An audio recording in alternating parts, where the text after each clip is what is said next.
출애굽기 2장 5절부터 10절 한 절씩 교독합니다. 바로의 딸이 목욕하러 나일강으로 내려오고 시녀들은 나일 강가를 거닐 때에 그가 갈대 사이에 상자를 보고 시녀를 보내어 가져다가 열고 그 아기를 보니 아기가 온지라 그가 그를 불쌍히 여겨 이르되 이는 히브리 사람의 아기로다. 그의 누이가 바로의 딸에게 이르되 내가 가서 당신을 위하여 히브리 여인 중에서 유모를 불러다가 이 아기에게 젖을 먹이게 하리이까. 아랫딸이 그에게 이르되 가라 하매 그 선우가 가서 그 아기의 어머니를 불러오니 바로의 딸이 그에게 이르되 이 아기를 데려다가 나를 위하여 젖을 먹이라. 내가 그 삭슬 주리라. 여인이 아기를 데려다가 젖을 먹이더니 그 아기가 사람의 바로의 딸에게로 들어가니 그가 그의 아들이니라. 그가 그의 이름을 모세라 하여 이르되 이는 내가 그를 물에서 건져내었으니라 하였더라. 아멘. 오늘 본문은 히브리 여인이 아들을 낳으면 모두 죽이라 라고 하는 서슬이 펄한 바로의 명령이 내려진 가운데 모세가 출생하게 되고 또 자라게 되는 과정을 설명하고 있습니다. 우리가 스포츠 경기를 경기장에서 직접 관람하는 것과 경기의 결과를 다 알고 난 후에 스포츠 하이라이트 영상을 보면서 그 경기를 보는 것은 느낌과 감동이 전혀 다를 것입니다. 우리가 성경을 읽을 때도 그와 같은 연장선상에서 생각할 때가 많습니다. 특히 오늘 본문에 등장하는 모세의 출생과 그의 성장 과정이 그와 같습니다. 결론적으로 보면 애굽 왕 바로의 딸의 양자로 자라난 모세가 나중에 이제 애굽에 10가지 재앙을 내리고 또 이스라엘 백성들을 출애굽시키는데 리더가 되는 최고의 지도자가 됩니다. 마치 예전에 우리 권투 영화 로키에 보면 주인공 선수가 상대 선수에게 경기 내내 정말 얼굴이 피투성이가 될 만큼 많이 맞고 또 다운도 여러 번 당했지만 그러나 마지막에 이제 카운터 펀치 한 방을 때리고 KO시켜서 이기는 것과 같은 그런 것입니다. 최근에 열렸던 아시안컵 축구 경기에서 우리나라는 좀비 축구다라는 별명을 얻었습니다. 피파 랭킹으로 보나 개인적인 실력으로 보나 상대 국가보다 훨씬 더 실력이 뛰어남에도 불구하고 후반 종료 직전까지 끌려가다가 막판에 동점골을 넣고 연장전 가서 그래서 승부차기로 이기거나 혹은 연장 경기에서 이기거나 하는 그러한 경기들이 많았기 때문에 그렇습니다. 경기 내용이 어찌 됐든지 간에 축구는 언제나 결과가 중요하기 때문에 압도적으로 경기를 이기든 좀비 축구로 이기든 하여간 경기가 좋았을 때는 결과가 좋았을 때는 아무런 문제가 없었습니다. 그런데 지금까지 한 번도 져본 적 없던 요르단이라고 하는 나라와 경기하면서는 유효스팅 한 번도 때려보지 못하고 2대0으로 지고 말았습니다. 그래서 4강에서 탈락했죠. 그래서 기자들이나 축구 전문가들이나 국민들이 많이 실망을 했습니다. 도대체 무엇 때문에 이런가? 왜 이러한 결과가 일어났는가? 그랬더니 경기 전날 선수들끼리 이렇게 큰 다툼이 있었다라는 게 밝혀졌죠. 그로 인해서 당사자로 지목된 선수들이 언론과 국민으로부터 많은 실망과 또 분노를 받았습니다. 하지만 사실은 그것도 결과입니다.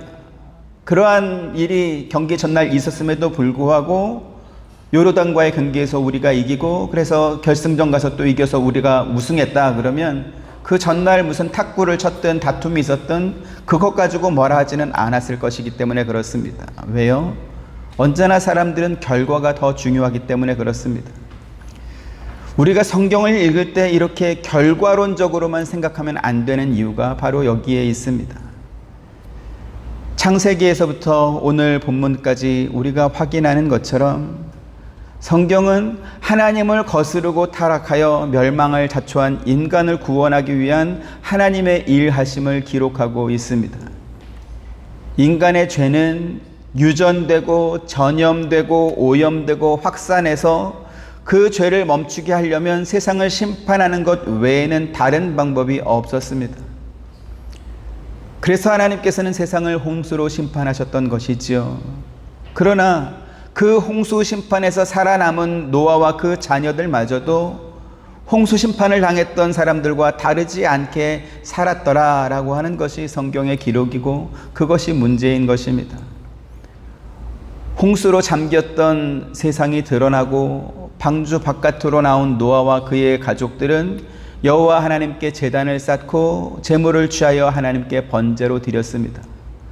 그리고 하나님께서는 노아와 그의 아들들에게 에덴 동산에서 아담과 하와에게 주셨던 것과 똑같은 복을 그들에게 주셨습니다. 창세기 9장 1절부터 3절 보시죠. 하나님이 노아와 그 아들들에게 복을 주시며 그들에게 이르시되 생육하고 번성하여 땅에 충만하라. 땅의 모든 짐승과 공중의 모든 새와 땅에 기는 모든 것과 아래의 모든 물고기가 너희를 두려워하며 너희를 무서워하리니 이것들은 너희의 손에 졌음이니라. 같이 모든 산 동물은 너희의 먹을 것이 될지라 채소같이 내가 이것을 다 너희에게 주노라 이랬습니다.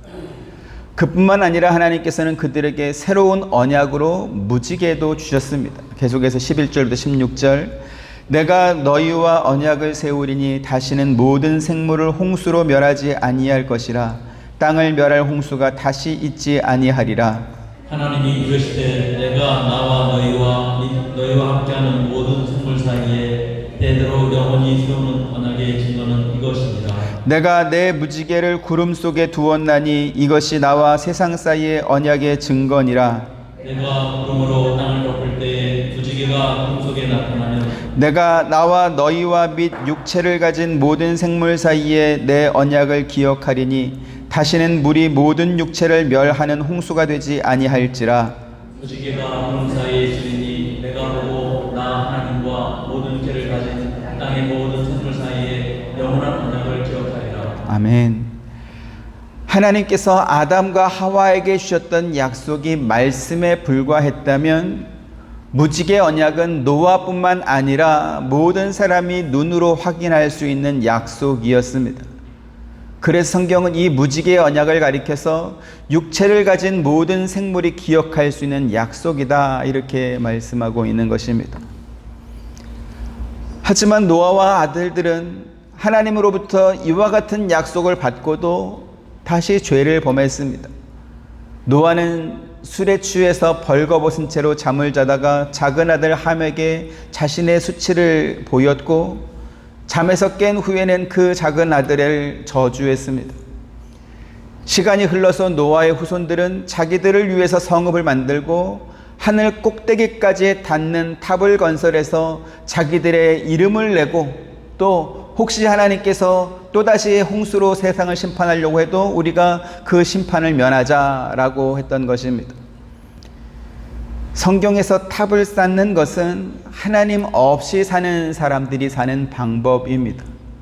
반면에 하나님의 백성들은 여호와 하나님이 곧 반성이고 산성이고 요새이고 방패이고 그렇습니다.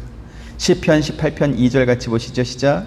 여호와는 나의 반석이시요 나의 요새시요 나를 건지시는 이시요 나의 하나님이시요 내가 그 안에 피할 나의 바위시요 나의 방패시요 나의 구원의 뿔이시요 나의 산성이시로다. 아멘. 이처럼 하나님의 백성들은 하나님을 산성으로 요새로 삼고 사는데 노아의 후손들은 하나님 없이 자기들끼리 살 방법을 찾았던 것입니다. 이처럼 처음부터 하나님과 같이 되고 싶었던 그 사람들 또는 하나님 없이 살고 싶었던 사람들은 마음으로부터 생각하는 모든 계획이 항상 악으로 가득했습니다. 창세기 6장 5절 보시죠. 여호와께서 사람의 죄악이 세상에 가득함과 그의 마음으로 생각하는 모든 계획이 항상 악할 뿐임을 보시고 이랬습니다.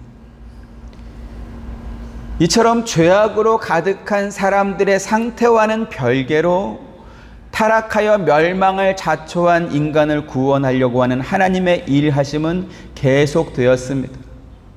아브라함과 이삭과 야곱으로 이어오신 하나님의 구원 약속이 출애굽기에 이르러서는 야곱 개인이 아니라 이스라엘로 바뀐 그의 이름과 같이 애굽에서 큰 민족을 이루게 하시고 마침내 하나님의 소유와 그 나라의 백성으로 삼아주신 것입니다. 그것이 바로 하나님께서 자기 제사장 나라로 삼으신 이스라엘 나라였습니다.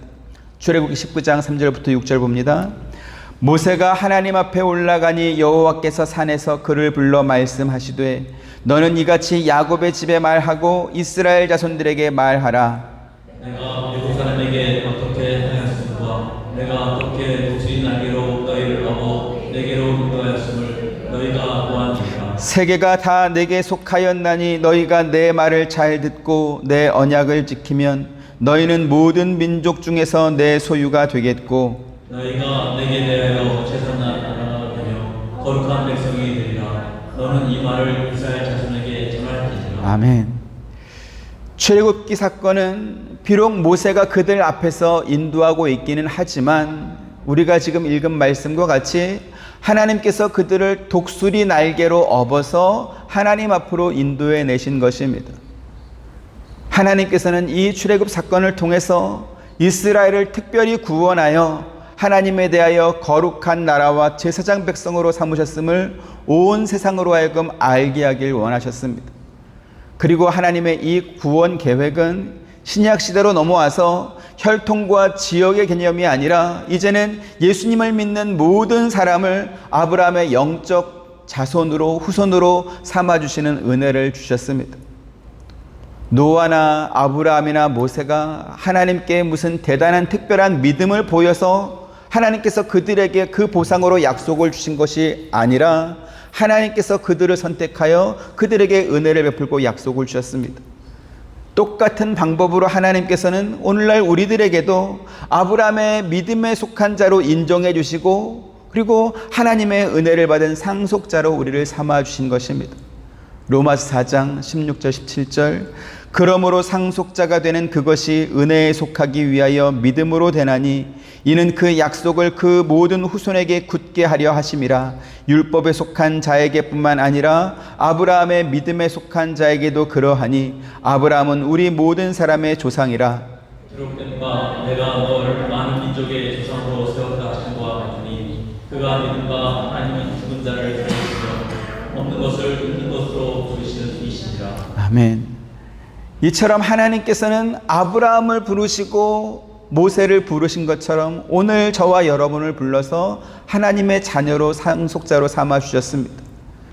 하지만 이 모든 것들은 우리가 결과론적으로 받은 은혜이고 그 은혜를 우리가 받게 되기까지는 앞서간 믿음의 선조들이 받았던 수많은 사건들과 곡절들이 있음을 우리가 또 알아야 되는 것이지요.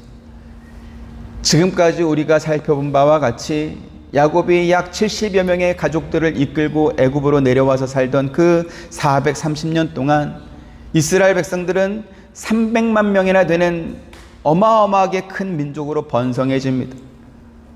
하지만 그들의 번성을 보면서 위협을 느낀 바로 왕은 히브리 여인이 낳는 모든 아들을 다 죽여라 라고 하는 그러한 폭력적인 명령을 내려서 그들의 번성을 막으려고 했습니다. 처음에는 히브리 산파들에게 아들이 태어나거든 죽여라 이렇게 명령을 했었고 그들이 왕의 명령을 듣지 않자 이제는 아예 법으로 정해서 히브리 여인이 낳는 아들들은 나일강에 던져서 죽여라 라는 그러한 명령을 또 내렸던 것이죠. 그러나 이스라엘의 번성을 막으려고 했던 이 바로의 명령은 아이러니하게도 이스라엘 백성들은 구원받고 애굽의 병사들은 모두 죽게 되는 결과를 낳게 됩니다. 출애굽하던 이스라엘 백성들을 추격했던 애굽의 정예 기병과 마병들과 그 전차 부대가 바로가 히브리 여인이 아들을 낳으면 나일강에 던지라고 했던 그 나일강이 흘러간 홍해에서 모두 빠져 죽게 되는 것입니다. 그뿐만이 아닙니다. 바로가 히브리 여인이 낳은 모든 아들을 죽여라 라고 한 그 명령 때문에 모세는 그 바로 왕의 딸의 양자가 되어서 애굽 왕실에서 성장하게 됩니다. 만약에 바로가 그와 같은 명령을 내리지 않았더라면 아마도 모세는 평범한 히브리 소년들처럼 그렇게 성장했을 것입니다. 하지만 바로가 히브리 여인이라는 아들을 다 죽여라 라고 명령했기 때문에 모세는 애굽 공주의 양자가 되어서 황실의 교육을 받으면서 자랄 수 있게 된 것이지요. 그리고 아마도 그와 같은 교육은 나중에 이제 모세가 바로와 만나서 대화할 때 상당한 도움이 됐을 것입니다. 역설 또는 반전이라고 말하는 이러한 상황은 성경 역사에서 종종 발견됩니다. 우리가 아는 에스더라는 왕후가 있습니다. 에스더는 자기 사촌이자 양부인 모르드게의 도움으로 페르시아 왕국의 왕후가 됩니다. 모르드게는 그 왕궁의 궁궐을 지키는 사람이었는데, 근데 이 페르시아 왕이 하만이라고 하는 사람을 높은 간직에 올리면서 권문을 지키는 모든 사람들은 그에게 절을 하도록 그렇게 명령을 했습니다. 그런데 모르드게는 하만에게 무릎을 꿇지도 않고 절을 하지도 않았습니다. 에스더 3장 1절 2절 보시죠. 그 후에 아하수에로 왕이 아각 사람 함무다다의 아들 하만의 지위를 높이 올려 함께 있는 모든 대신 위에 두니 대궐 문에 있는 왕의 모든 신하들이 다 왕의 명령대로 하만에게 물어 절하되 모르드게는 꿇지도 아니하고 절하지도 아니하니. 네, 성경학자들은 모르드게가 하만에게 절을 하지 않은 이유에 대해서 하만이 그에게 신적인 경배를 요구했기 때문에 그것을 거절한 것이다 이렇게 추정합니다.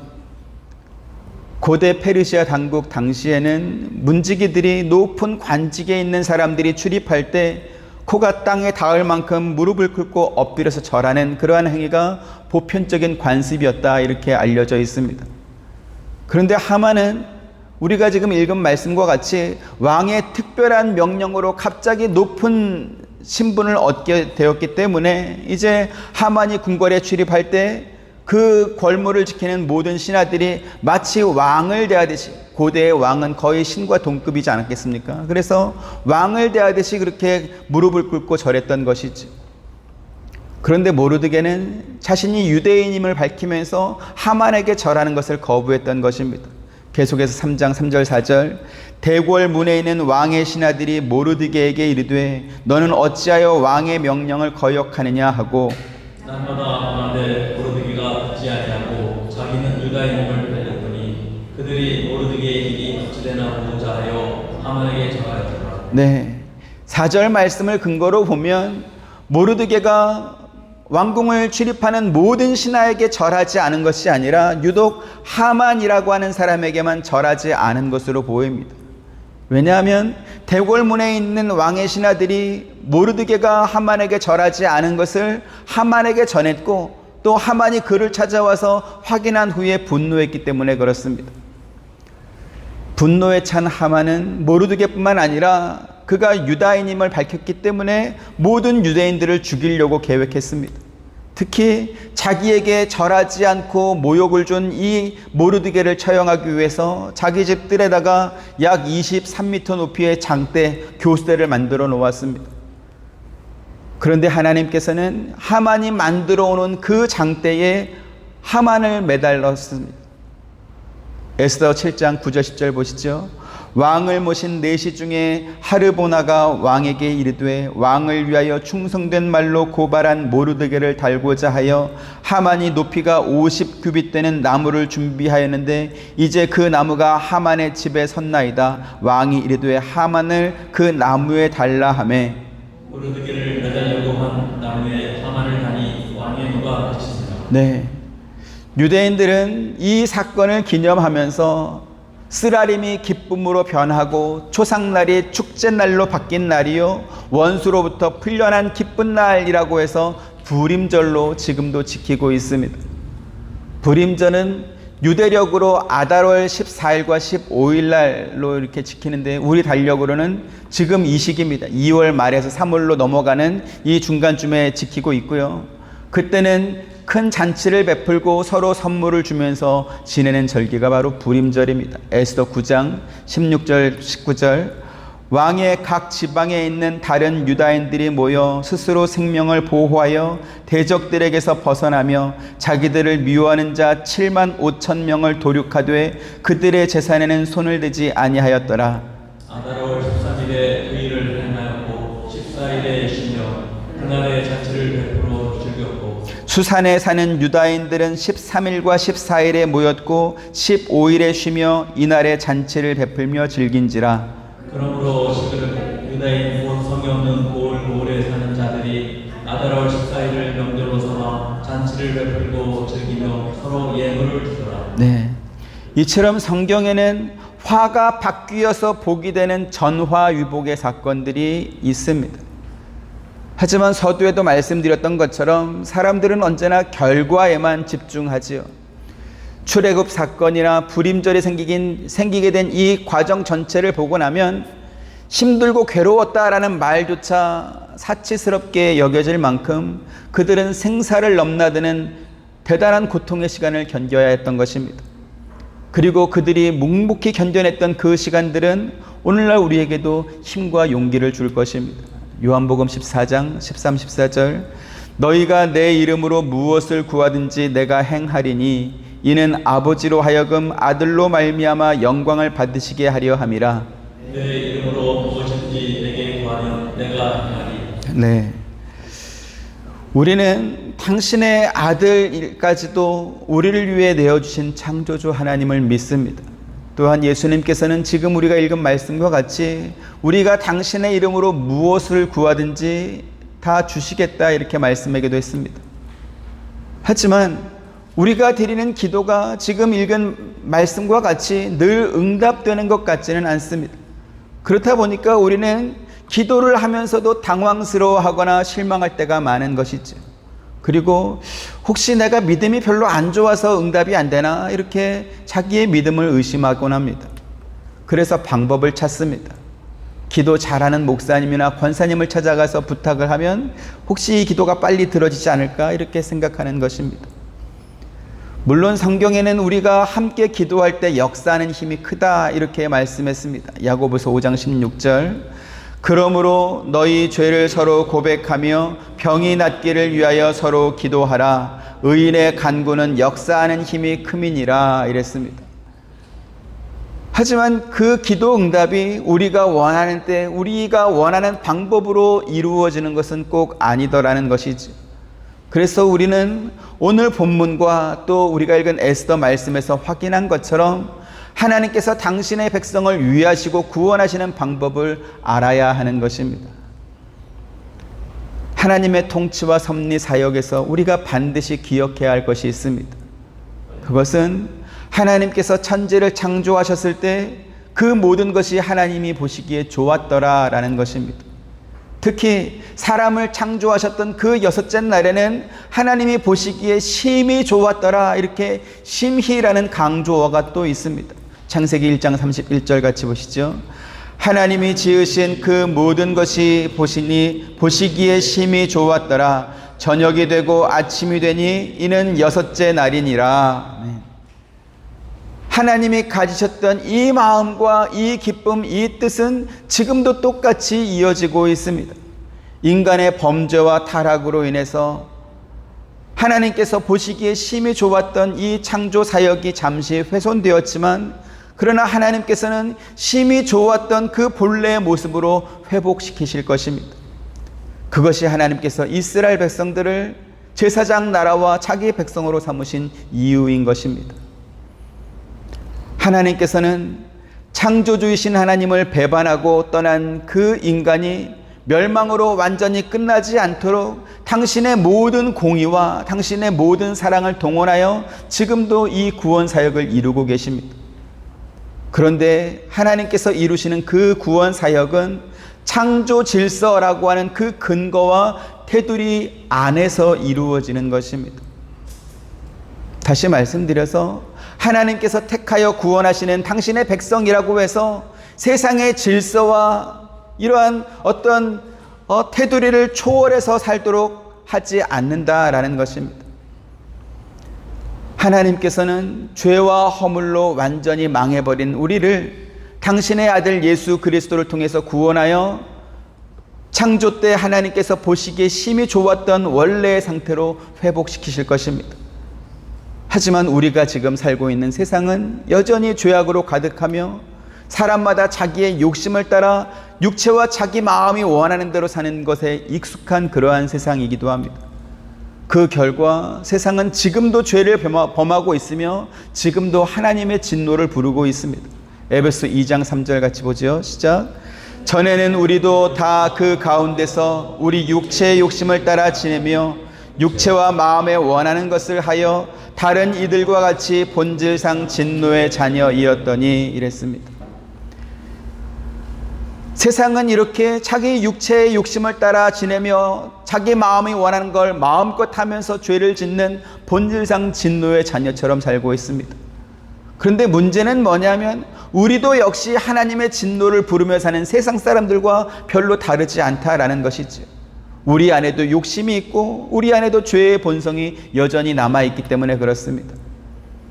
이처럼 사람마다 자기 욕심을 따라 살아가고 있기 때문에 세상에는 그 욕심으로 인해서 발생한 결과물들이 마치 홍수에 떠밀려온 쓰레기 부유물처럼 차고 넘치는 것입니다. 로마서 1장 28절부터 31절.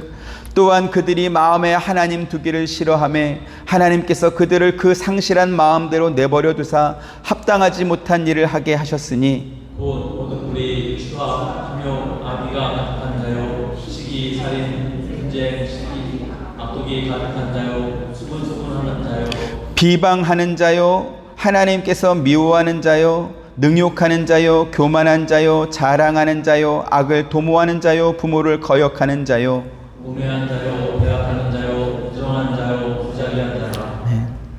오늘 우리가 읽은 본문 말씀과 에스더에서에서 살펴본 말씀도 이와 같은 세상의 이치를 똑같이 설명하고 있습니다. 전임 왕권을 물리치고 새 왕이 된 바로는 지금까지 애굽에서 아무 문제도 일으키지 않고 잘 지내온 이스라엘 족속을 자기를 위협하는 세력으로 여기지 않고 그냥 지금처럼 평범하게 평안하게 잘 살 수도 있었습니다. 하지만 힘과 세력을 규합해서 전임 정권을 무너뜨리고 새 왕이 되고 보니까 자기보다 인구가 더 많은 민족 수가 훨씬 많은 이스라엘 족속이 뒤로올 수밖에 없었던 것이죠. 어떤 조직이나 단체이든지 내부에서 반란이 일어나면 그것을 막아내기는 쉽지가 않습니다. 더구나 자기도 왕권 찬탈에 성공했는데 400년 가까이 애굽에 살면서 300만 명이나 되는 거대한 민족을 이룬 이 이스라엘 족속이라고 그렇게 하지 못할 이유가 어디 있겠습니까? 그렇다 보니까 그 이스라엘 족속이 더 번성해지는 것을 막고 또 자기에게 도전하려고 하는 그러한 의지를 꺾어버리기 위해서 히브리인에게 더 가혹한 정책을 바로가 폈던 것입니다. 에스더에서에 나오는 하만 역시 마찬가지입니다. 그가 어느 날 갑자기 왕의 인정을 받아서 사람들 앞에 높임을 받다 보니까 마치 자기가 신이 된 것 같은 그러한 우쭐함, 그러한 교만함이 그에게 생겼던 것입니다. 그래서 자기에게 무릎 꿇지도 않고 절하지도 않는 그 하만뿐만 아니라 모르드게뿐만 아니라 그 나라에 사는 모든 유대인들을 죽이려고 계획을 짰던 것입니다. 그러나 애굽 왕 바로가 이스라엘 족속의 번영을 막고 또 하만이 모든 유대인을 죽이기 위해서 계략을 짰더라도 하나님께서는 그들의 시도를 전부 막으셨습니다. 우리가 앞서도 살펴본 것과 같이 히브리 여인이 낳은 모든 아들을 나일강에 던져서 죽여라 라고 했던 그 하수의 끝인 홍해 바다에서 바로 왕의 정예 군사들이 전멸했던 것입니다. 하만이 모르드게를 죽여서 이렇게 수치를 주기 위해서 매달았던 그 장대, 그 준비했던 그 장대에 하만 본인이 매달리게 되었습니다. 이처럼 하나님께서는 죄로 가득한 세상이 당신의 백성을 핍박하며 자기 백성을 구원하려고 하는 하나님의 뜻을 꺾도록 내버려 두지 않으십니다. 오히려 하나님의 백성을 핍박했던 자들이 그들이 사용했던 그 방법이 자기들에게 도리어 해가 돌아가도록 함으로 인해서 하나님의 하나님 되심을 증명해 보이시는 것입니다. 출애굽기 7장 3절부터 5절 보죠. 내가 바로의 마음을 완악하게 하고 내 표징과 내 이적을 애굽 땅에서 많이 행할 것이나 바로가 너희의 말을 듣지 아니할 터인즉 내가 내 손을 애굽에 펼쳐 여러 큰 심판을 내리고 내 군대 내 백성 이스라엘 자손을 그 땅에서 인도하여 낼지라. 같이 내가 내 손을 애굽 위에 펴서 이스라엘 자손을 그 땅에서 인도하여 낼 때에야 애굽 사람이 나를 여호와인 줄 알리라 하시매. 아멘. 우리가 지금 성경을 읽으며 확인하고 있지만 지금 이 말씀들은 하나님께서 행하신 일을 결과론적으로 보고 확인하고 우리가 믿는 것입니다. 출애굽 사건이든 하만이 처형되는 사건이든 그것들은 모두 하나님께서 자기 백성을 구원하신 것을 역사 속에서 결과물을 보고 기록을 보고 우리가 기뻐하는 것이죠. 이것은 바꿔 말하면 그 역사의 시간 안에서 바로의 핍박과 하만의 음모를 견뎌야 했던 이스라엘 백성들의 형편과 처지는 대단히 힘에 겨울 수밖에 없었다라는 것을 의미합니다. 기독교 신앙을 가진 사람들이 종종 넘어지고 실패하게 되는 이유가 바로 여기에 있습니다. 우리는 하나님께서 당신의 백성을 구원하시며 인간의 죄로 인해 훼손된 창조 질서를 회복하시는 것을 믿음의 눈으로 바라보는 기독교 세계관을 가져야 합니다. 하지만 기독교 세계관이 아니라 자기를 중심으로 세상을 보게 되면 현재 자기가 당하고 있는 현실적인 고통과 괴로움 때문에 하나님을 의심하고 또 원망하게 되기 때문에 그렇습니다. 출애굽기 14장 10절부터 12절 보시죠. 바로가 가까이 올 때에 이스라엘 자손이 눈을 들어 본즉 애굽 사람들이 자기들 뒤에 이른지라 이스라엘 자손이 심히 두려워하여 여호와께 부르짖고 그들이 또 모세에게 이르되 애굽에 밀단지가 없어서 당신이 우리를 이끌어내어 이 광야에서 죽게 하느냐 어찌하여 당신이 우리를 애굽에서 이끌어내며 우리에게 이같이 하느냐. 같이 우리가 애굽에서 당신에게 이른 말이 이것이 아니냐 이르기를 우리를 내버려 두라 우리가 애굽 사람을 섬길 것이라 하지 아니하더냐 애굽 사람을 섬기는 것이 광야에서 죽는 것보다 낫겠노라. 우리는 이 말씀을 마치 경기의 결과를 알고 그 하이라이트 경기 영상을 보는 것과 같이 읽기 때문에 지금 모세를 원망하고 있는 이스라엘 백성들의 그 불안과 공포를 공감하지 못합니다. 실감하지 못합니다. 하지만 만약에 우리가 살고 있는 현실에서 이와 같은 일을 당했다라고 생각한다면 우리는 어쩌면 모세를 원망하고 있는 이 이스라엘 백성들보다 더 심한 원망을 했을지도 모릅니다. 그래서 우리는 죄로 가득한 세상이 우리를 해쳐서 하나님의 사랑에서 끊어내지 못하도록 하나님께서 우리를 지키고 보호하신다, 우리를 구원하신다라고 하는 그 믿음의 눈을 가져야 되는 것입니다. 그 믿음의 눈이 바로 기독교 세계관입니다. 로마서 8장 38, 39절 내가 확신하노니 사망이나 생명이나 천사들이나 권세자들이나 현재일이나 장래일이나 능력이나 높음이나 기쁨이나 다른 어떤 시험을이라도 우리를 우리 주 그리스도 예수 안에 있는 하나님의 사랑에서 끊을 수 없으리라. 네. 유한한 세상을 사는 우리는 편협하고 제한된 세상에서 살 수밖에 없습니다. 우리가 사는 인생의 연수는 길게 잡아도 100년을 넘기가 힘듭니다. 우리의 생활 반경 역시 이 좁은 하와이 섬조차도 다 사용하지 못하고 기껏해야 집, 직장, 학교, 교회, 마트 이 정도 아니겠습니까? 그런데 이 좁은 활동 반경에서 만나는 사람도 그리 많지 않은데 이 안에서 얼마나 많은 사건, 사고가 있는지 모릅니다. 서로 오해하고 갈등하고 미워하고 상처를 주고받으면서 아웅다웅 살아가고 있습니다. 그나마 이러한 것들은 우리가 견딜 만한 사건이기 때문에 조금 나을 것입니다. 그런데 악인이 형통하고 교만한 자가 더욱 잘 되며 악한 자가 거듭 죄를 범하고 있음에도 불구하고 아무런 처벌도 받지 않고 오히려 그 권세가 강해질 때 우리는 도대체 하나님은 어디 계시는지 묻게 될 것입니다. 시편 73편 1절에서 12절 하나님이 참으로 이스라엘 중 마음이 정결한 자에게 선을 행하시나 나는 거의 넘어질 뻔하였고 나의 걸음이 미끄러질 뻔하였으니 이는 내가 악인의 형통함을 보고 오만한 자를 질투하였음이로다. 그들은 죽을 때에도 고통이 없고 그 힘이 강하니 사람들이 당하는 고난이 그들에게는 없고 사람들이 당하는 재앙도 그들에게는 없나니 그러므로 그만이 그들의 목걸이요 강파가 그들의 옷이며 살찜으로 그들의 눈이 솟아나며 그들의 소득은 마음의 소원보다 많으며 그들은 능욕하며 악하게 말하며 높은 데서 거만하게 말하며 그들의 입은 하늘에 두고 그들의 혀는 땅에 두루 다니도다. 그러므로 그의 백성이 이리로 돌아와서 잔에 가득한 물을 다 마시며 말하기를 하나님이 어찌하랴 지존자에게 지식이 있으랴 하는도다.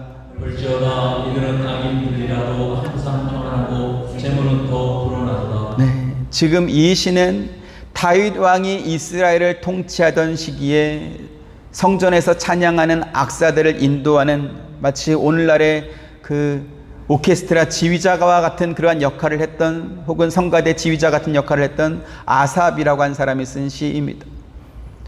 아삽은 다윗의 아들이었던 압살롬이 반역에 성공한 후에 왕궁에서 벌이는 흉악한 죄악들뿐만 아니라 그가 하나님조차도 능멸하고 있음에도 불구하고 그의 세력이 점점 더 높아져 가는 것을 목격했습니다. 심지어 그 악한 자는 11절 말씀과 같이 하나님은 인간의 역사에 개입하지 않는 방관자 내지는 무능력자인 것처럼 그렇게 조롱까지 하고 있습니다.